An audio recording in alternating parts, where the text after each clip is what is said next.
একবার খলিফা উমর ইবনে খাত্তাব রাদিয়াল্লাহু তাআলা আনহু এর কাছে এক ব্যক্তি এসে অভিযোগ নিয়ে এলো। সে বলল, হে আমিরুল মুমিনিন, আমার প্রতিবেশী আমার জমিন সীমানা অতিক্রম করে ঘর তৈরি করছেন।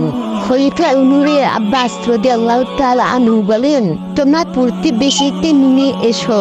প্রতিবেশী এলো। খলিফা তাদের উভয় কথা শুনি এবং সালতেদারে বললেন, জমিনে আসল মালিক হলো আল্লাহ, আমরা কেবল এতে কিছুদিন জন্য বাসা করছি, সুতরাং একে উপর হক নষ্ট করো না।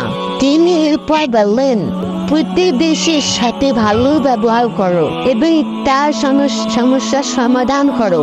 যদি কারো জমি আত্মসাৎ ভাবে দখল করা হয়, কিয়ামতের দিন সেই জমি তাকে শাস্তি হিসাবে দেওয়া হবে। এই কথা শুনে অভিযুক্ত প্রতিবেশী লজ্জিত হয়ে নিজে ভুল স্বীকার করে এবং জমির সীমানা ঠিক করে নিলেন।